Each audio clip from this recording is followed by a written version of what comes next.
What's going on, everybody? Top 10 Pokemon back, and a happy new year to you all.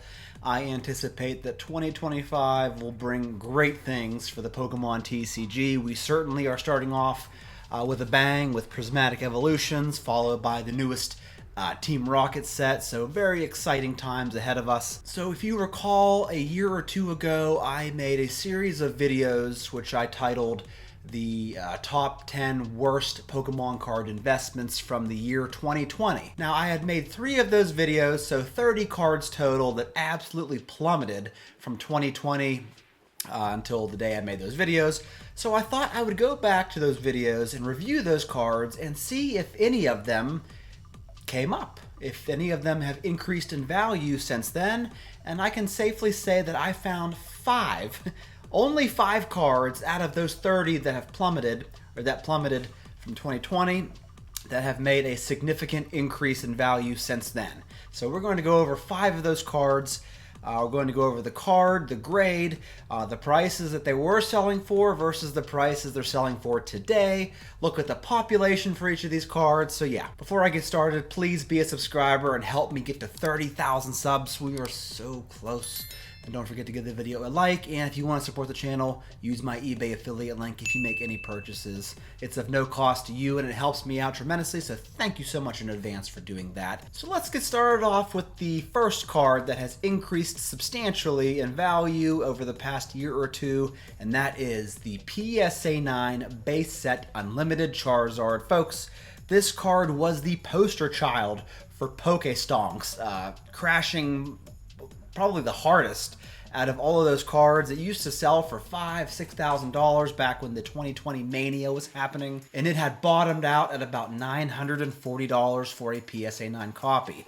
But recently, in the past couple of months, we've seen some pretty significant sales of this card.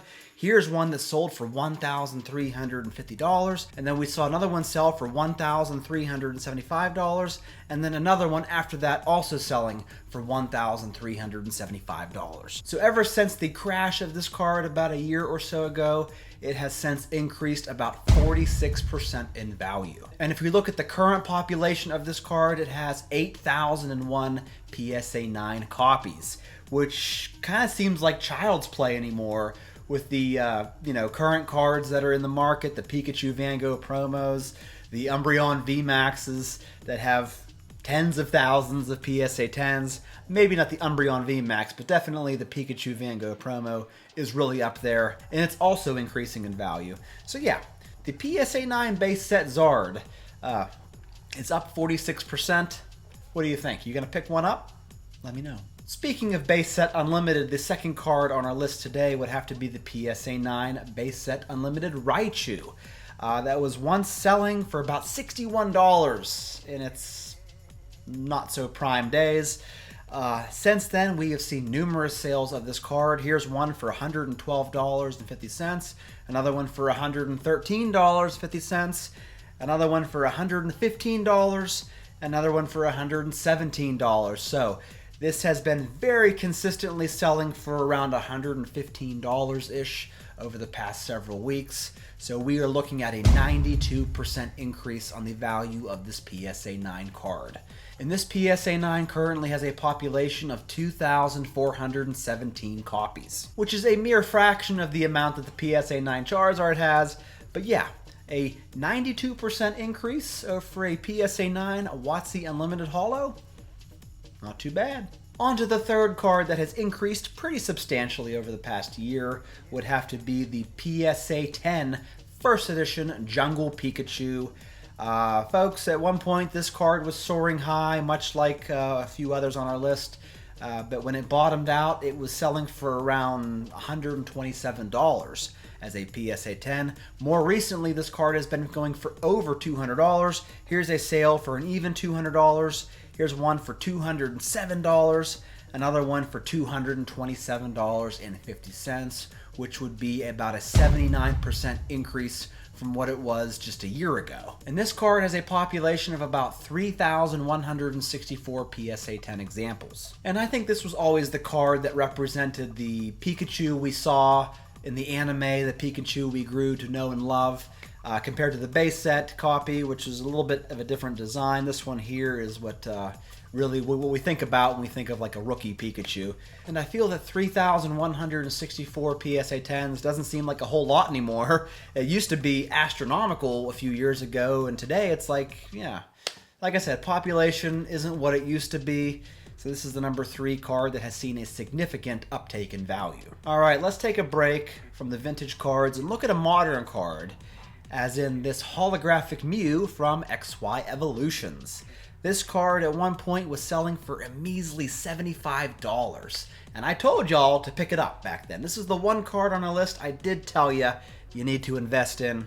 It was selling for about $75, and in today's market we saw a sale of $190.50, another one for $197.50. So pretty close to a $200 card now, which is a 163% increase from what it was a year or two ago. I've always said this is the prettiest card from Evolutions. I love how they took the Lily Pad Mew promo and put a dazzling holofoil effect on it. I think it was perfect for Evolutions. And yeah, this is one of those cards that's fairly low pop. It's probably the lowest pop card on our list today, only having 253 PSA 10 copies. So I think with a pop like that, there is definitely room for this card to grow even further. What do you think? The fifth and final card I wanted to review with you was an infamous card back in the day. It is the first edition Eevee from Jungle Set. Folks, before I get into the numbers today, this card was selling for about $71, and that was down so much from what it was back in 2020, 2021. It used to sell for close to $1,000. Yeah. Unbelievable. So it went from $1,000 all the way down to about $71, but recently we have seen quite an uptake in value. Here's a PSA 10 copy that sold for about $177. Here's one that sold for $182. Another one here sold for $212. So we're looking at over $200 in value for this card as of right now, which is a 198% increase from what it was a couple of years ago. And this card doesn't have nearly the amount of PSA 10s as the Jungle Pikachu does. Right now it has 1,755 copies. So folks, what do you think of these increases? I think it's pretty cool. I think it's showing just how healthy the Pokemon card market is right now. Now, like I said, not all those cards I reviewed a year or two ago have come up. Most of them have stayed the same, if not went down a little bit. But these 5 right here were showing some interesting numbers. I wanted to share that with you. Thank you so much for watching this video, folks. That's all I got today. I'll catch you in this weekend's auction recap. I'll see you all then.